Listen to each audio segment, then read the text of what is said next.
episode 510. I'm your Joe Dix, joined by Matt Zellner. Hello. Mark Augustiniak. Hey.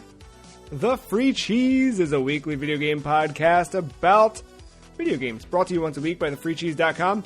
This week, Building the List continues. You can follow along with the list at thefreecheese.com/thelist. This week we're rating, ranking, discussing NBA Street. A cold hard classic. Just in time for the NBA Finals, or just post the NBA Finals. I guess congratulations to the Denver Nuggets. Before we talk about the game and the Denver Nuggets, what team, I'm basing this solely on the fact that you two may or may not have played this game when you were younger, but if not, we can swing back to last year's basketball game for the list. Hang time. Who's your go-to team? If you're going to jump in and play a basketball game, who is your go-to video game basketball team of choice? I have two answers. Hit me. I usually, this game, like, how can you not be the Lakers? They're just too fun. Yeah.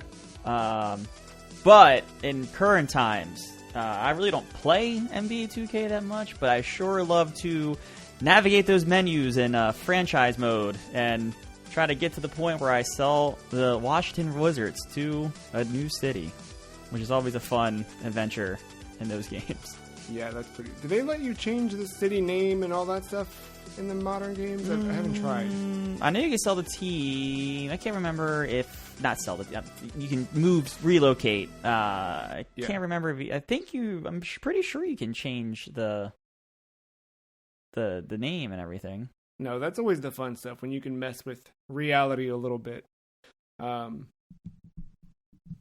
or make your own team. Mark, how about you? Who's your go-to basketball team of choice?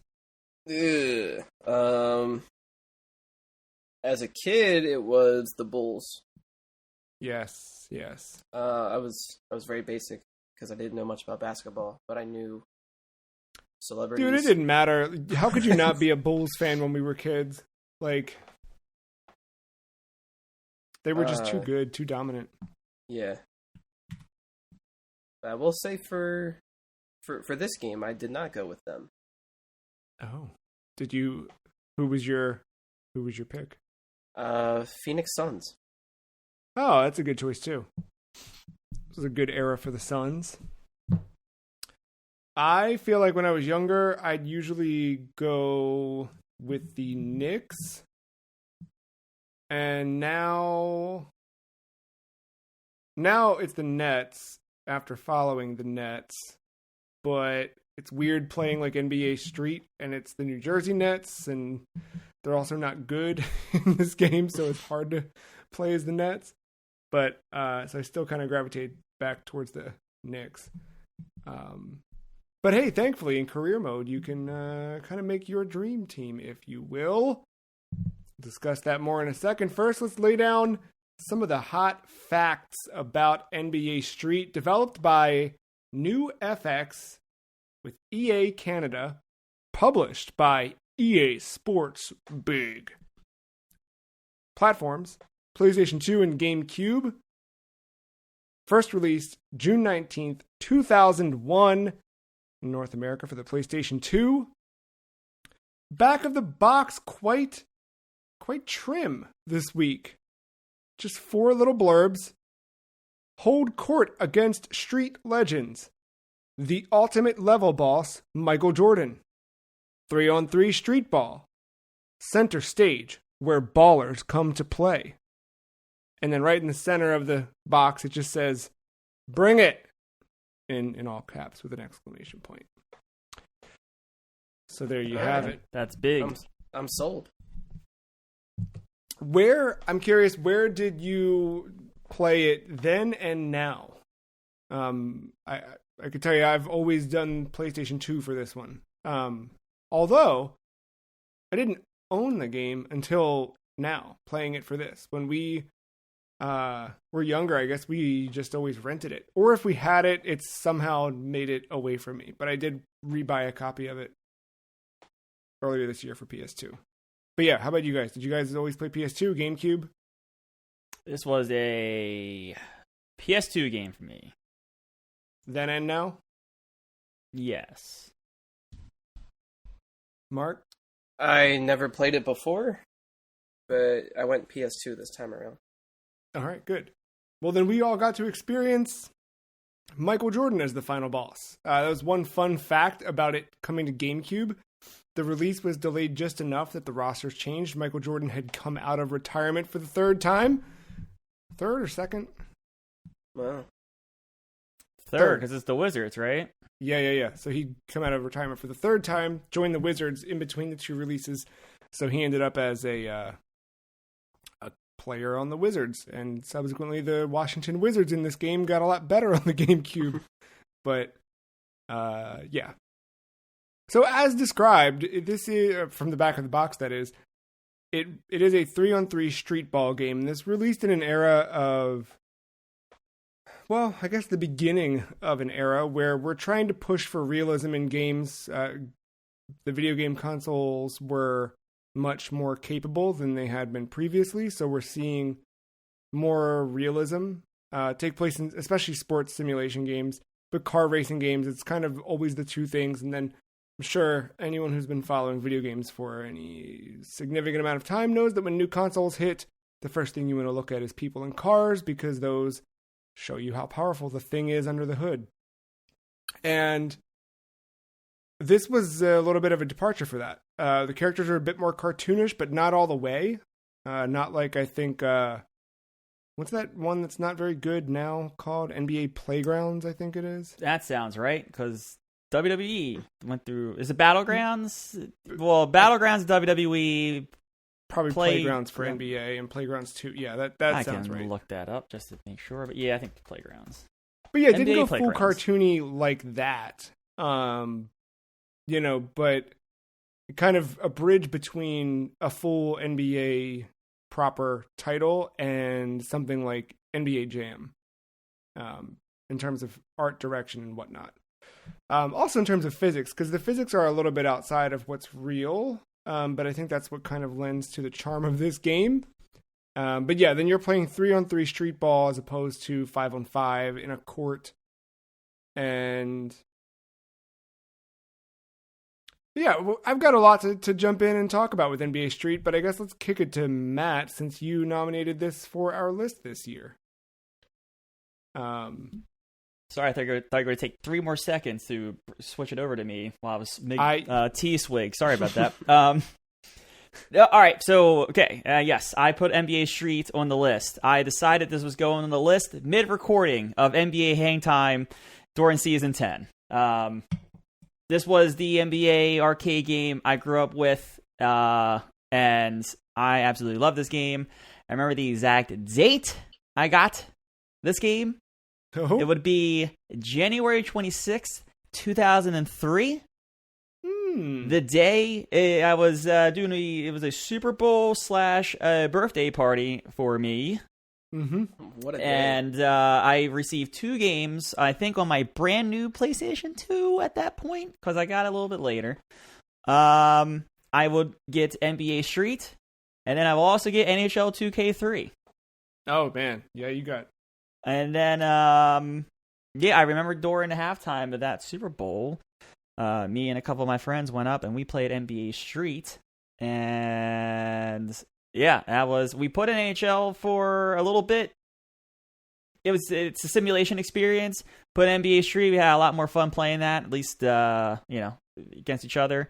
And yeah, it was a lot of fun, even though, I guess all the teams are unlocked at the start, so we were playing through different teams and stuff. But that and then that led to we would play that a lot. And then I never owned Volume 2, but it was a constant rental when it came out later that year. Yes.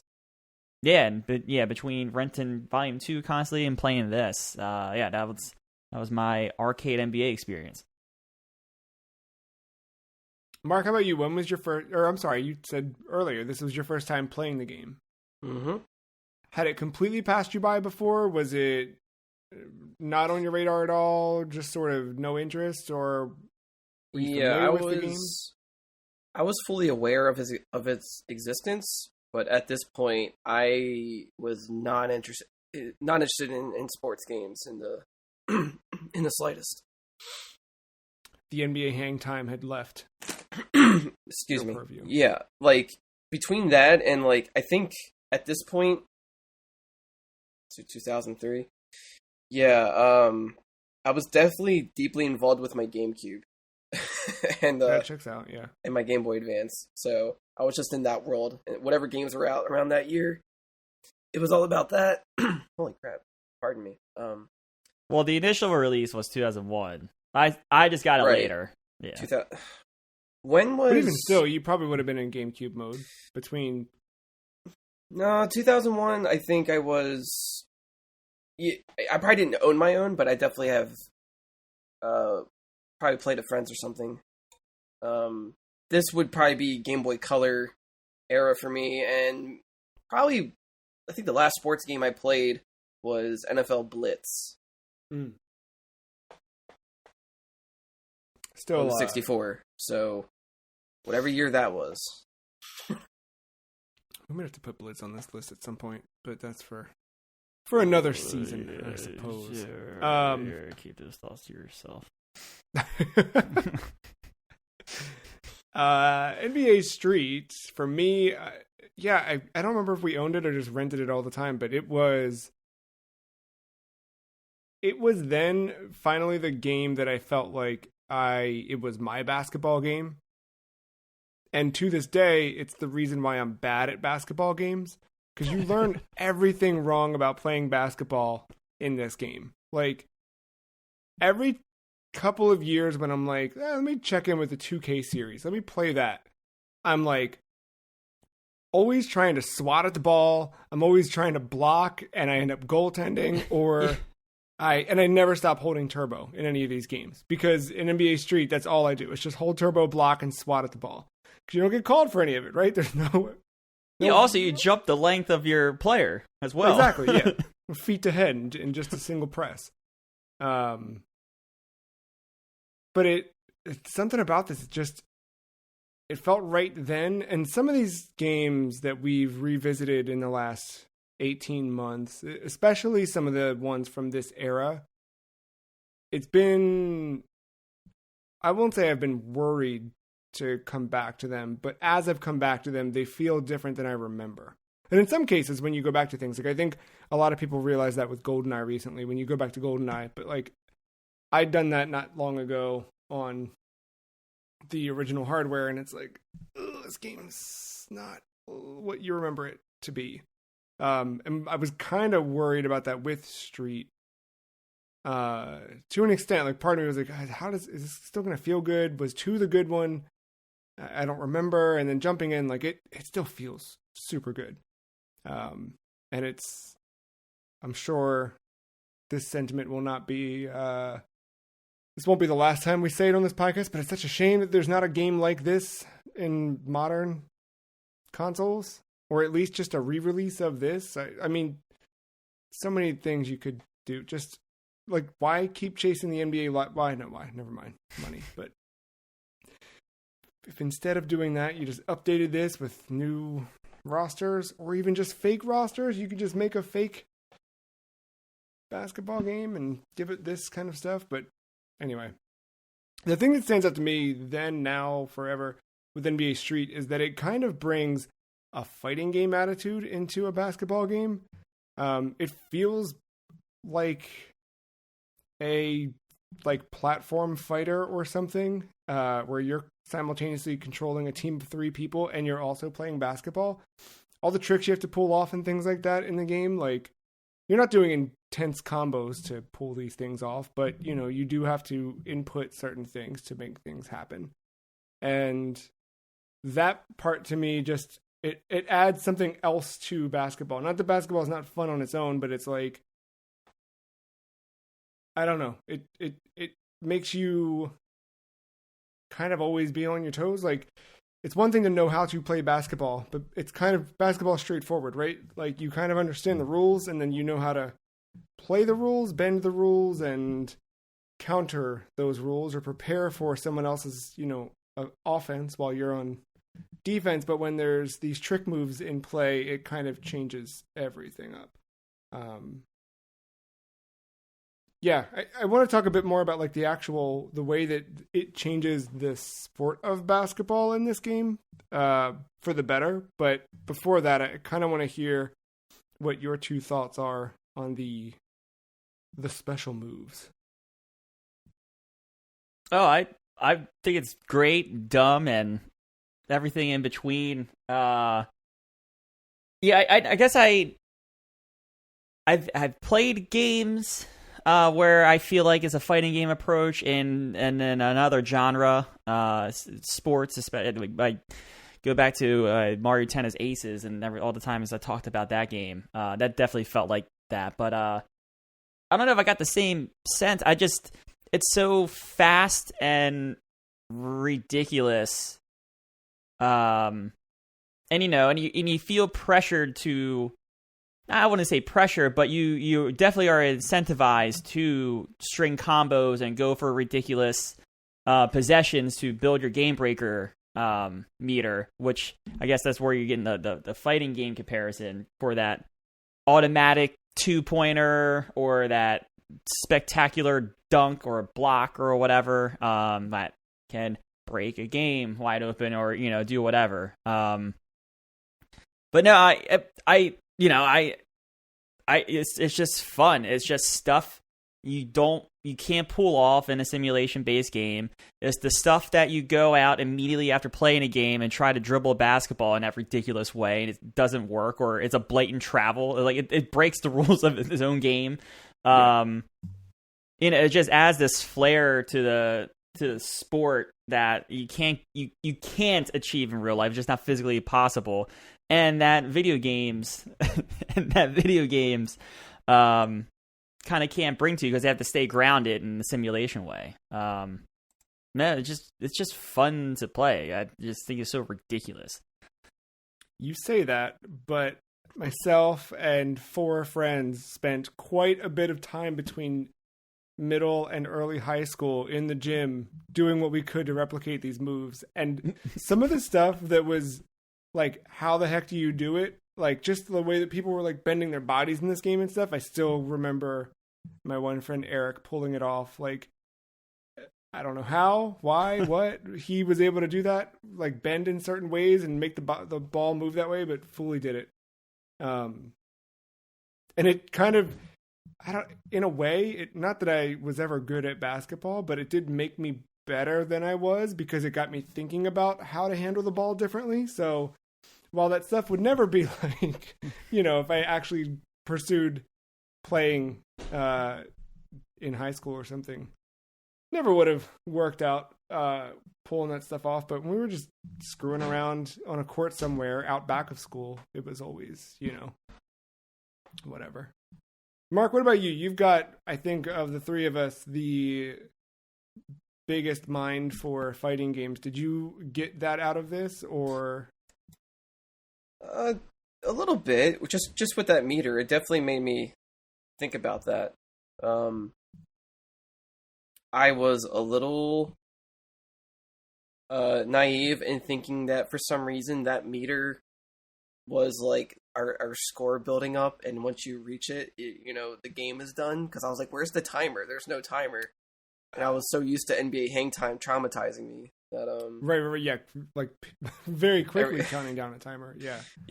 But I was like, everywhere, it's just I know too much.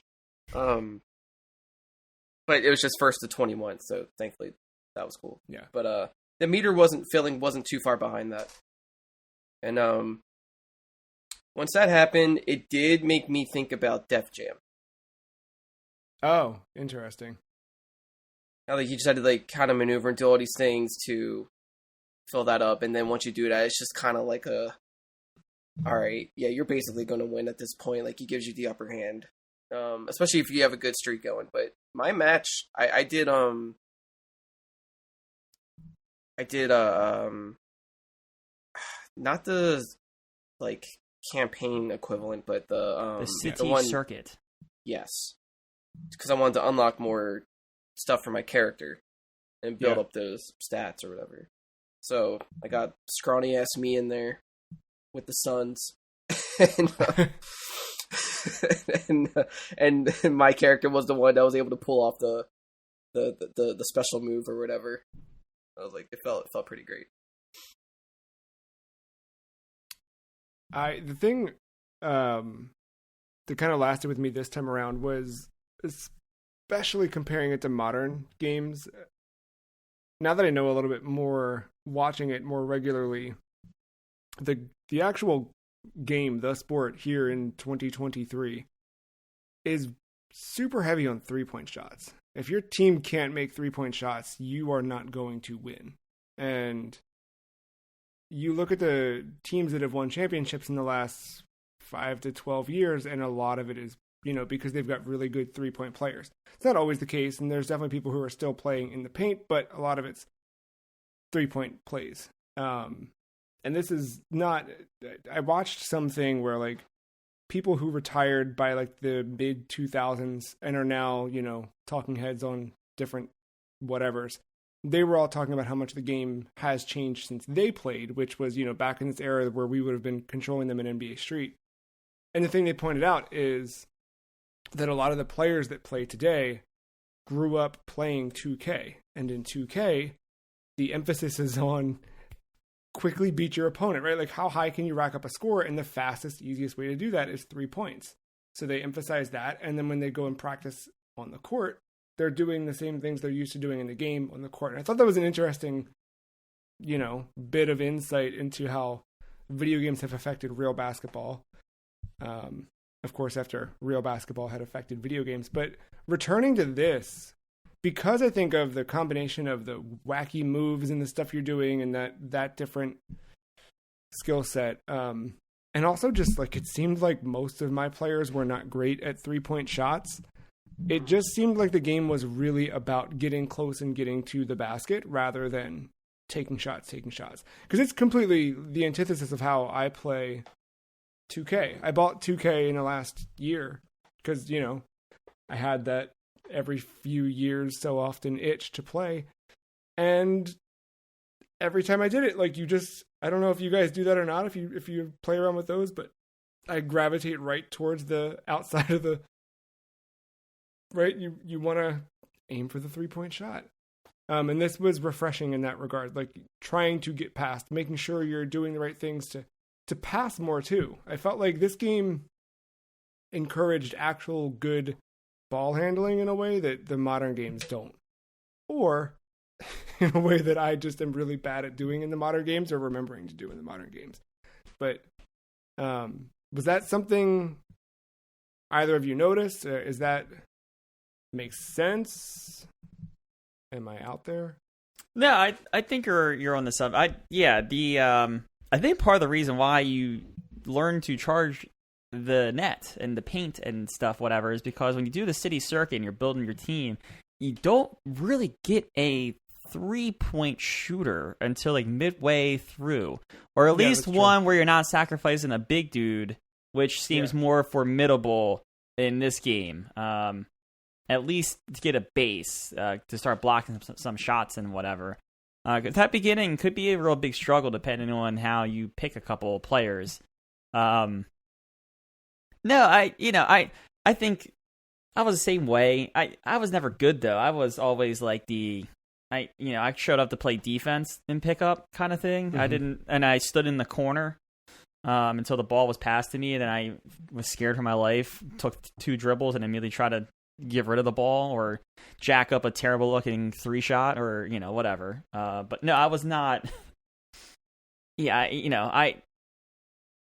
What you said in like the simulation games, it's kind of like, and when I do play 2K with like a my player or whatever, it is a point guard who can't drive or can barely drive, but can shoot a 3 spot up, like, whatever.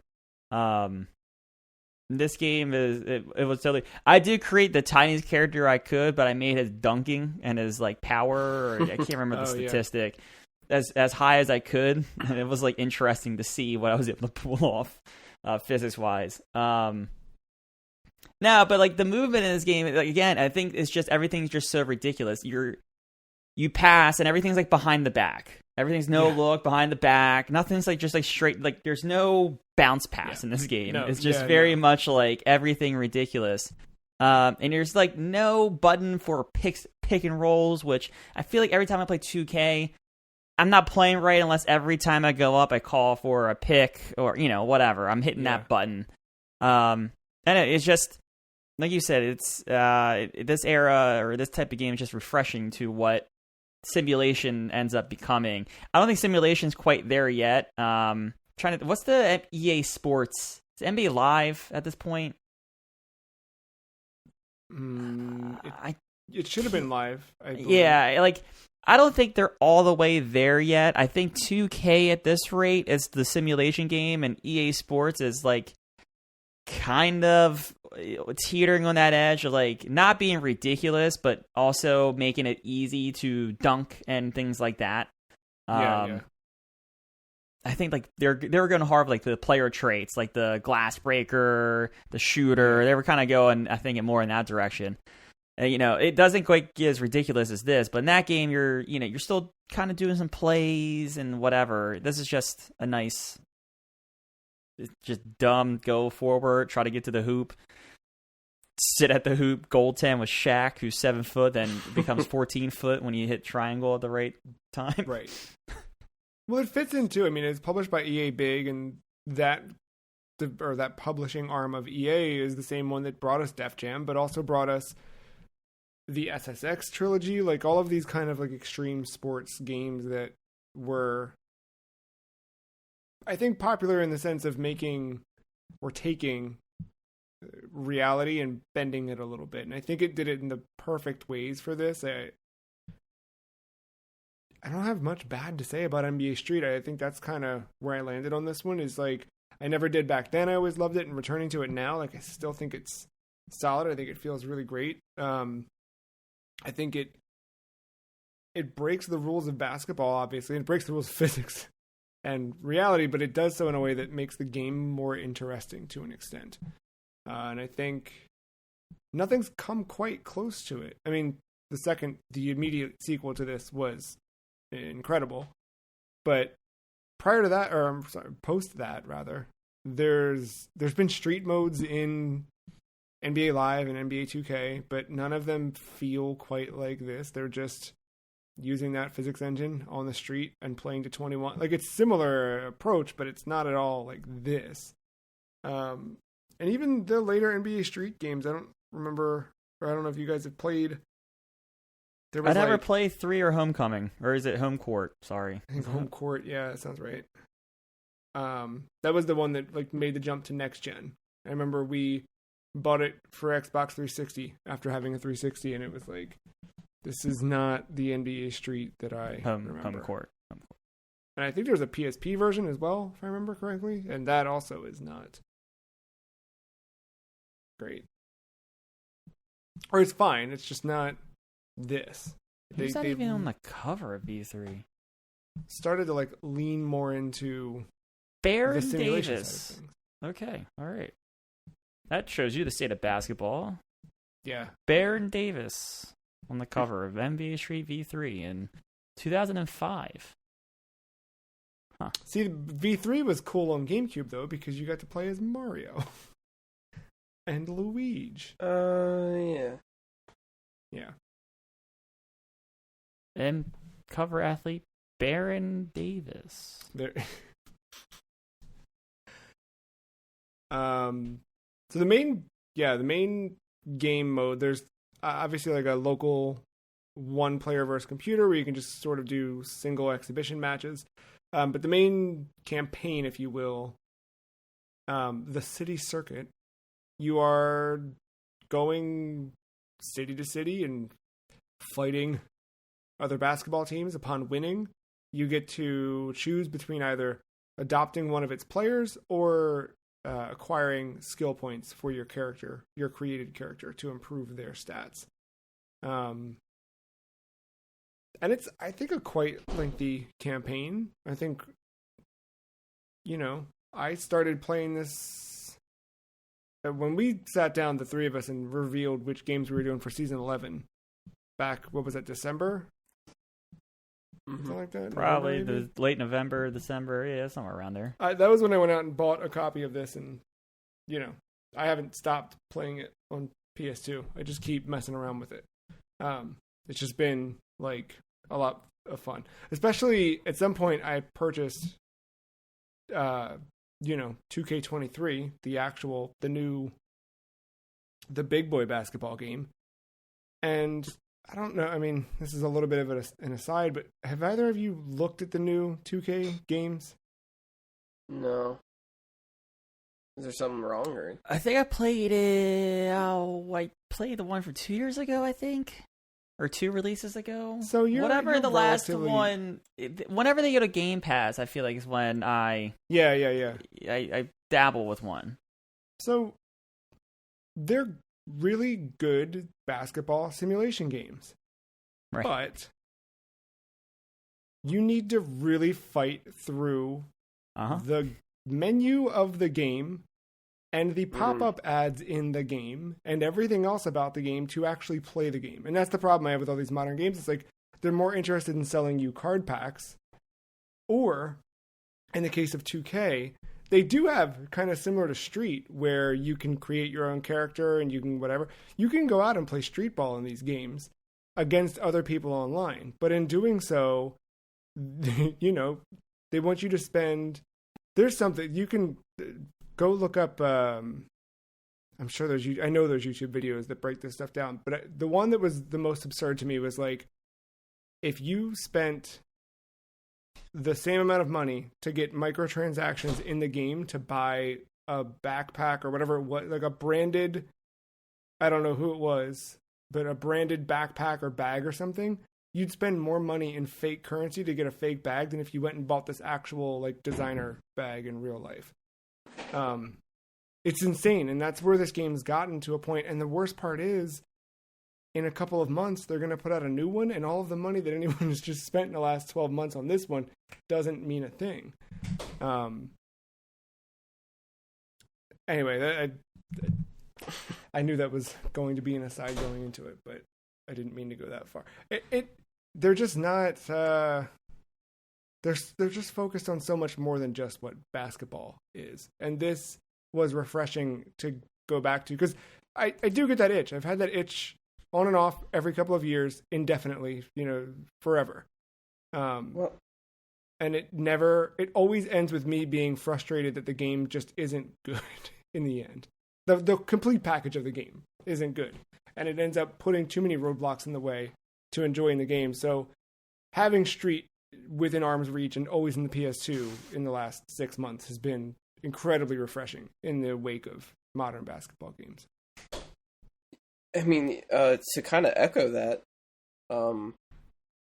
giving myself, the opposite of all that, basically, background wise. Yeah, like I didn't know that about the more recent 2K games, but sadly, I'm not surprised, because I just feel a lot of games kind of go in that direction lately with just the nonsense of the menus and navigating through all that.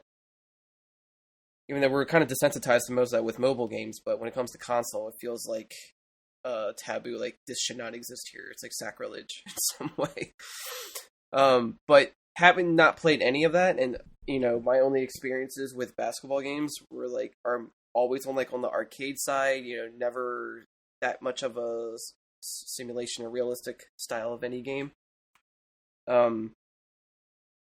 This was definitely a redeemer from Hang Time.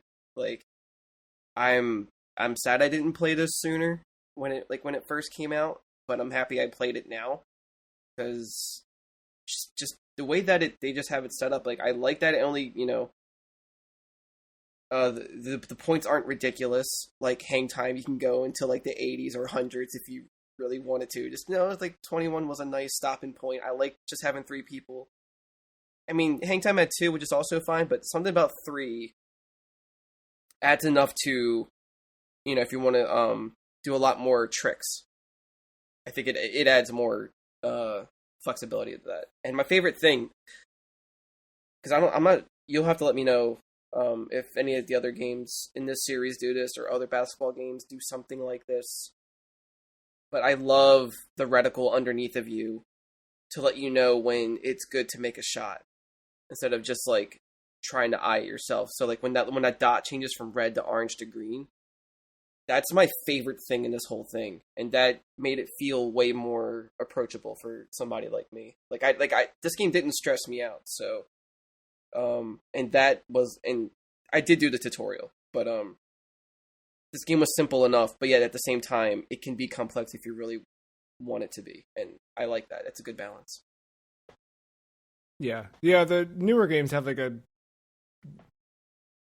you'll learn heat maps and things like that, but just at a basic feedback level, like when you pull the stick or press the button to initiate a shot, it will like start to give you a meter that shows you the optimal time to release and all that kind of stuff. Can you do fake outs? Yeah, in modern games, yeah. Okay, yeah, because that was I was not used to that. So like doing that in the street, really, just like tap circle real quick, and you're like, oh, it's like, I love that. Yeah. No, this game, it had enough of real basketball in it, but then enough of the kind of fantastic to just do something that felt, different. I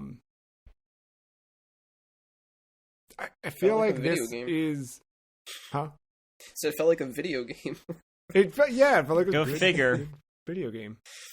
To me, this is the Tony Hawk's Pro Skater 1 of the series. Like I think it's like out of the gate, it's incredible, it rules, it's everything you want, and then like the sequel just kind of takes everything and adds manuals, right? Like the 2 just is, it's the same but better, but this sets such a good foundation for this short-lived series. I really, really dug and dig it still. This is also the foundation for everything else, too. This was your NFL streak came from this. Your FIFA streak came from this. I don't think they ever made a hockey one. But like, no, I really wanted them to. No, you got hits instead. That's fine.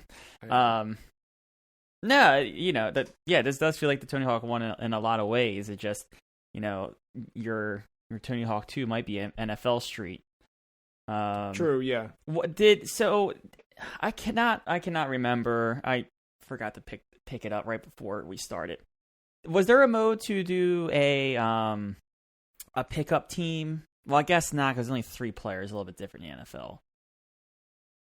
Or like you were given like a draft pool and you went round by round and you picked a player from a random pool, or it was just the teams. But see, like that's exactly like if they make a modern one of these, do that online. So that was like the best feature. And I know I'm going to pivot the conversation, but NFL Street, that was like the best feature of that. Yeah. If you were given every time you would select pickup game, it was a random pool of just of everything too. It could have been like 5 quarterbacks. It could have just been 2 quarterbacks. It could have been 7 wide receivers or 3. And it varied like how many people and who it was per position.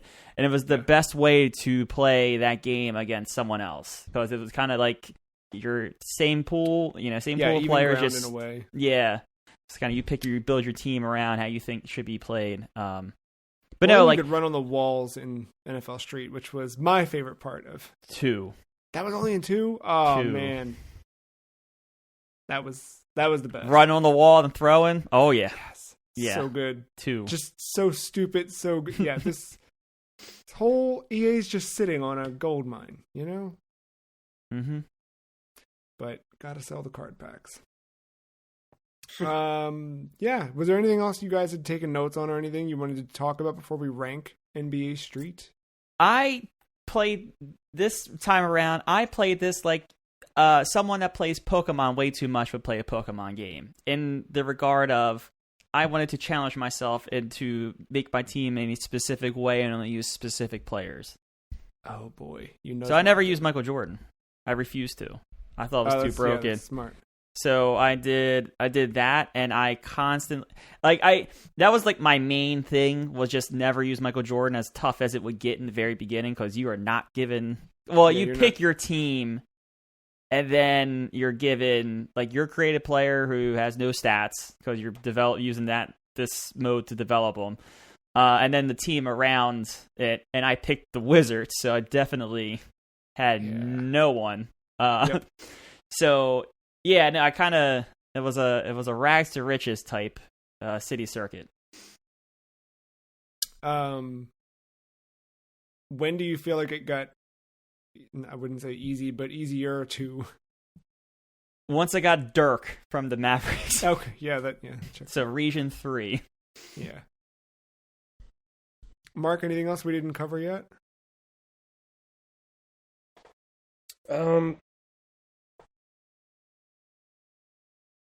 I guess the menu music. Oh yeah. It's not anything like. It didn't like blow my mind, but it was a repetitive tone that I thought it was going to annoy me, but it never did. I was just like, somehow they picked like a good bass line. As I was making my character, I was like, yeah, they nailed it. It's just like it's simple enough, and it's not annoying, but it's also like there's just enough to it that just like, all right, there's a steady flow, and I feel for a lot of this game kind of synchronizes with that. I feel like for the most part, I feel like there's a steady flow with how they wanted to approach this game and the type of game that it is. This one didn't have EA tracks yet, right? I think it's 2 when they put in a soundtrack. I think that's the thing. Like, to Mark's point, like I think that works so well because it was made for this game, and of this era, so many games would start to implement, original or licensed soundtracks, and then those games just become tired. Right? You go back and you revisit them, and you're like, oh, right, this song. They're playing Cold again. Like it just kind of. It hits differently than something. You wouldn't say that about Tony. I don't know. Hawk, you say that, and then like I listened to an AFI song, and I'm like, man, Madden 2004 was fucking great. I guess it goes both ways. It goes both ways. Go. Yeah, you're, that's fair. I'm being unfair to it, but yeah. No, but it was just nice to. I don't know. Yeah, like it's weird to say, but I like that it just felt like a video game. That's so weird to say. No, I think, especially you look at things that you look at not just basketball games today, but other video games today, and where we've come and where we are still going, and this was just raw, clean video games. Oh, I do have one question. If you all, Mark, you said he didn't play a lot of City Circuit, so I guess I'm assuming you didn't make it to the Lakers game, did you, Mark? No. All right, Joe, who did you pick? In the Lakers game? So when you beat an opponent, you have the ability to either take the points or take the player. Who did you take? Because that team is fucking stacked. Oh, I always took the points this time around. Oh. I did a dumb approach with this, and I stuck with the Nets. Oh, so okay, and you just put as it was. And then just had my created character that I kept racking up, and just kind of made my player the star player of it all. Okay. Yeah, that's what I was trying to do. That's what I would have done. Yeah, I think every handful of games, if there was a particular player that I liked, I'd pull them into the team. But then, I don't know. By the time you get to them, it was just like you kind of. I just wanted to I wanted to try and max out my character as much as I could. Who'd you pick? Shaq. I need the length. You gotta go. Yeah, Shaq. The length. Yeah. I will say to highlight the character creator thing, because I feel like I always have to highlight that. So compared to Def Jam, I like that they let me make somebody my height and weight. Mm-hmm. What I don't like is how exaggerated they made that seem, where it's just like, if you're under 6 foot, you're 3 foot tall. And it's like, all right, guys, come on. Like, I'm not that but short. also, I'll say that when you, like, basketball players are huge. Like, right. But, like, it's always funny when you see a short guy in the NBA. it's like 'Cause you're Tweety like- Bird with the Monstars. Nobody is like that. Like, there's a couple players in the NBA right now, and you look and you're like, he's just a little guy. And you look up his height, and he's 6'1". But he's the short guy on the team, but, like, he's Right. still towering above me. But, you know, you look at it in comparison, it's like he's tiny. So then, yeah, when you actually put your real height, you're Yeah. look. Their version of what, like, 5'9" is or something. And it's like, nah, you're 4 foot, bro. And it's like, all right, Yeah. but Yeah. trade-off, when I make the winning shot, it feels so much better. It's, I was gonna yeah, say when you get a block, it feels amazing. Yes, Yeah. that too.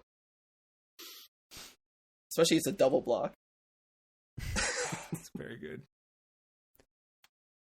If Serving you want it to follow up. along with everything we've ranked last season and this, you can do that at thefreecheese.com/thelist. And now we're going to place NBA Street on the list. I've got a gut number that I might just throw out there. Do it. See how it feels for everybody. How does 13 feel to you two? Ooh, you are higher than me. All right, bring me back down to reality.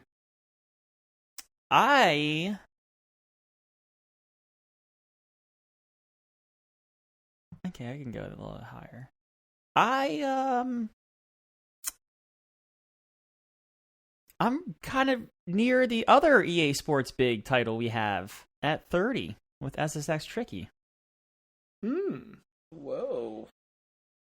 So I kind of was jumping around EA titles, and I saw Def Jam, and I was like, well, it's higher than Def Jam. And then I got up to No Mercy, and I'm like, well, this isn't the best basketball game the way that No Mercy is the best wrestling game. So then I kind of fell a little bit. You see, so I I felt- started low because I looked at what is the best football game sitting here on our list at 44, and started kind of going up from there. Yeah. I struggled a bit with to get it, like me personally, to get it above Windjammers 2, but then I just kind of remembered the single player aspect of this. Like there is something to kind of keep me going. Yeah, and then I kind of start to struggle right around Mass Effect 2, kind of going up from 44. That's where I first kind of hit my So you think below Mass Effect 2? around there. I could argue, I think, for above Mass Effect 2. I could also it's the how I feel in that day kind of thing, I think. I think I like Mass Effect 2 more, but I also could put this anywhere that isn't above Burnout 3. And Burnout right now, for those not looking at the list, Is is at 16. 16. So I could put look it at at- 35, but I could also see it at 16. That's All right, what fine. Marcus You know So- what? It's the new 64. How about that? No, It's not that bad. but if you look No, higher, it's- right? Like, I think I like this better than Def Jam. You see, I don't. I think I like Def Jam Oh. better. Interesting. All right. How about Tokyo Jungle?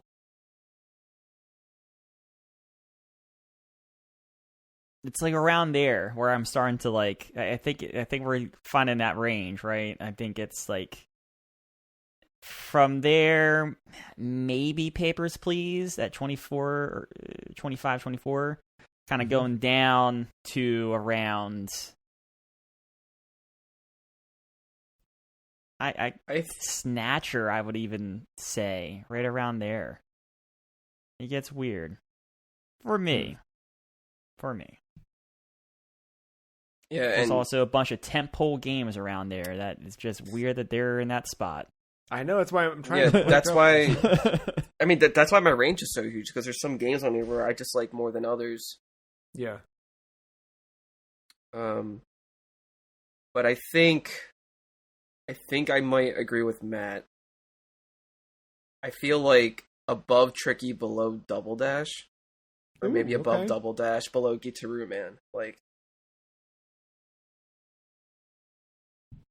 I'm just saying. I think we both kind of agreed, right? That like if this was Volume 2, we're talking top 10. right? I think that's.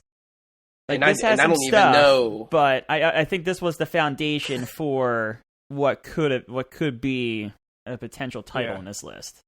So then, do we go below Tricky? The I'm new fine 31, with that. right above Advanced Buster Hawk Glay Lancer. Be above Mass Effect 2. I know good Mark with was the Mass one that. Effect 2. I know Mark Hey, was the one that voiced it. No.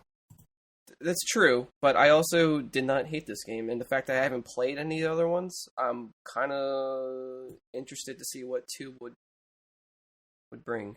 2's real to me, good. so, I don't like the double game breaker, but everything else around that game is awesome. but hey, I had a good time with this. I like this way more than Hang Time. So Yeah, Hang Time, you wouldn't let us put it above 57. So we're yeah, Hey, that's better than a decent amount of games on this list now. Yeah.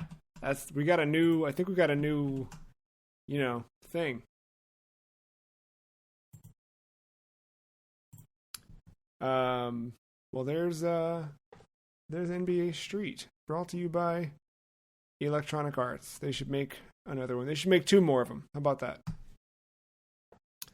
that? Join us next week as we return to the Trivia Dungeon and more.